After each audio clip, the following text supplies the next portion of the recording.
Доброго ранку! Усім салют! Рада вітати вас у нашому доброранку! Сьогодні, як і завсёды, ми підготували для вас шмат цікавого і корисного. А я хочу почати наш ефір з цікавого знайомства. Рассказывай, с кем ты хочешь усіх познайомить. Отгадайте самі. Ой, Кася, не можеш ти без загадок? Не могу. Итак, я хочу познайомить усіх со свояком слона. Якого такого слона? Ого, самого звичайного. Давайте узгадаем своякоў слона разом. Може, ти хочеш узгадати мамонта? Але яны давно вымерлі. Да і вучоныя высветлілі, што слоны і мамонты вельмі далёкія сваякі. На самой справе у іх больш адрозненняў, чым агульных рысаў. Мамонт не подходит. Отгадывайте, с яким свояком слона я хочу вас познайомить. Кася, дай дакладную подказку. Ну, добре. Гэты сваяк слона невялікага памеру. Скажу больш, ён маленечкі. Так вам стало больш зразумела, каго я маю на увазе. Пакуль што не магу здагадацца. І я таксама. Будете яшчэ думаць ці расказваць вам ужо?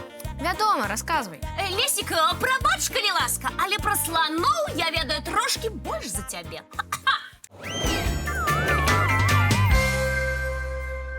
Прадстаўляю вам Дамана.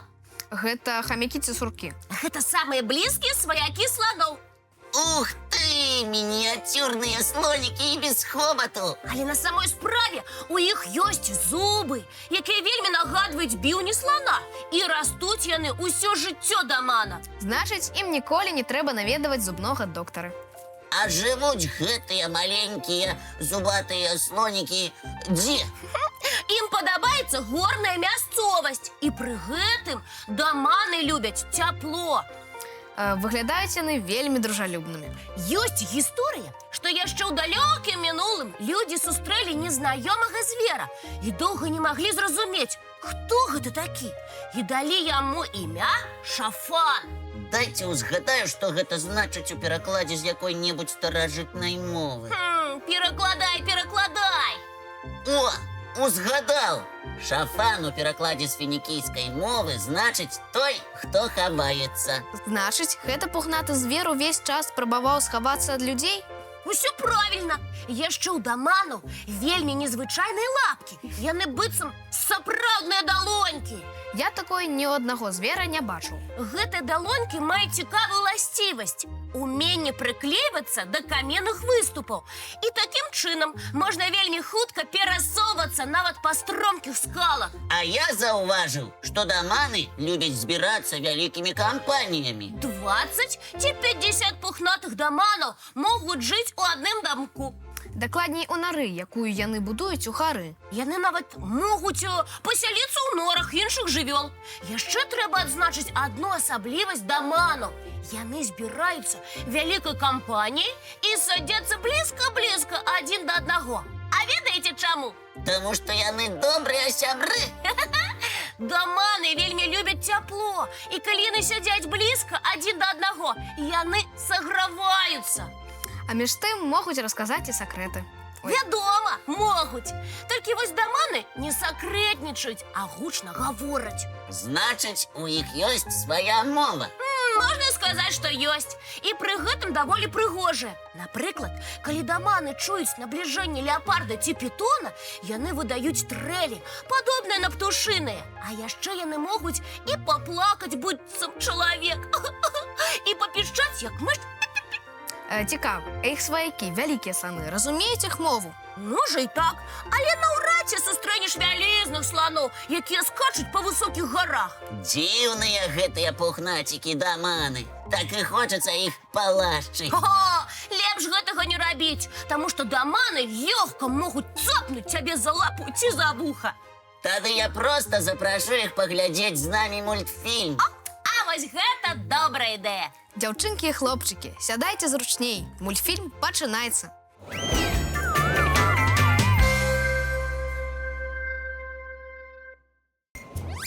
Глеб, мы з Лесікам не так давно пазнаёміліся з вельмі незвычайнай птушкай. З якой, цікава?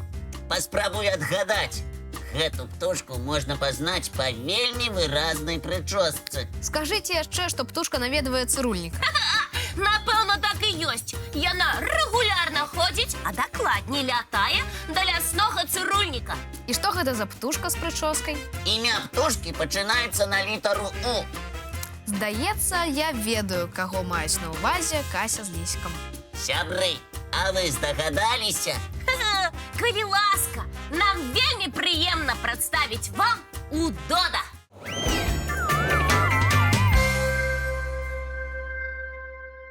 Удод уваходзіць у спіс самых прыгожых птушак свету. Ну, вядома, за сваёй прычоскі элегантнай дзюбы. Удод – герой міфаў і легенд многіх народаў. А некаторыя лічаць гэтую птушку святой. Яна быццам пасланніца багоў. З-за сваёй знешнасці Удод здаецца царскай асобай, да якой і падысці няпроста. Сапраўды, наблізіцца да Удода вельмі вялікая ўдача, таму што ён імгненна можа сарвацца з месца і паляцець. Цікава, што ён можа жыць у любым месцы і нават у любой кропцы зямлі. Адна ўмова. У гэтым месцы павінна быць дастаткова харчавання. А харчуецца Удод насякомымі і іх лічынкамі. Напрыклад, наш знаёмы Удод пасяліўся ў шпакоўні, якая доўгі час пуставала. Як вы лічыце, чым зараз займаецца птушка? Корміць сняданкам сваіх дзетак, якія якраз і сядзяць у шпакоўні. Дарэчы, прачнуліся птушаняты вельмі галоднымі. Таму бацькі будуць некалькі гадзін шукаць у траве і пад карой насякомых і насіць іх дзеткам. Мядзведкі, хрушчы, вусені, тое, што ўваходзіць у меню малых. Калі птушаняты будуць з'ядаць усё, што прынясуць бацькі, яны хутка падрастуць і ўжо праз месяц пачнуць лятаць самастойна. А некаторыя птушкі зайздросцяць прыгажосці Удода. Прылятаюць падзівіцца на яго прычоску. Але сам Удод не вельмі любіць, каб яго разглядалі. Дарэчы, свой чуб ён можа распушыць, раскласці быццам веер, але тут жа зноў складае яго. Быццам баіцца, каб не сапсавалася яго модная прычоска. Ну, не будзем тады хваляваць Удода. Няхай спакойна корміць дзетак. А мы таксама зоймемся важнымі справамі. Прапаную зараз перакусіць чым-небудзь карысным. А хто хоча, можа прычоску сваю паправіць. А потым паглядзім яшчэ адзін ранішні мультфільм.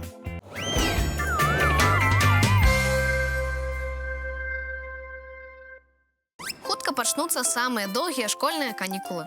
А гэта значыць, што 3 летнія месяцы можна гуляць, падарожнічаць і, вядома, чытаць.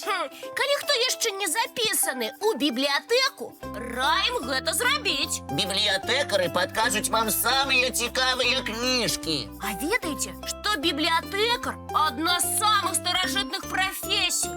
Узнікла яна, калі ўзнікла і пісьменства. Прыкладна 4500 гадоў таму у Месапатаміі, дзе жылі шумеры. Зараз гэта тэрыторыя сучаснага Ірака. Прычым, доўгі час бібліятэкарамі былі толькі мужчыны.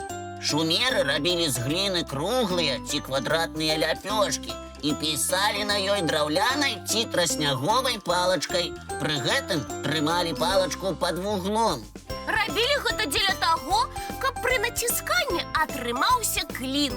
Такое пісьмо называлі клінапіс. Потым такую таблічку з надпісам сушылі і абпальвалі. І такім чынам за 2000 гадоў шумерскія пісцы сабралі вялікую колькасць такіх гліняных таблічак. Менавіта такое сабранне гліняных таблічак і было першымі бібліятэкамі. А пісцы якраз і сталі першымі бібліятэкарамі. Вядома, калі такіх таблічак стала многа, бібліятэкары пачалі складаць іх спіс. Так было значна прасцей знайсці неабходную таблічку. З цягам часу бібліятэкі з'яўляліся і ў іншых краінах. І цудоўна, што зараз на дапамогу бібліятэкарам прыйшлі сучасныя тэхналогіі. Можна адразу даведацца, у якой бібліятэцы можна адшукаць неабходную кнігу і на якой паліцы яна знаходзіцца. Дарэчы, а вы ведалі, што вядомы рускі байкапісец Іван Андрэевіч Крылоў таксама працаваў бібліятэкарам? Трэба якраз схадзіць у бібліятэку і ўзяць кніжку з яго знакамітымі байкамі. Ага, потым абмяркуем герояў яго твораў. А зараз самы час паглядзець яшчэ адзін мультфільм.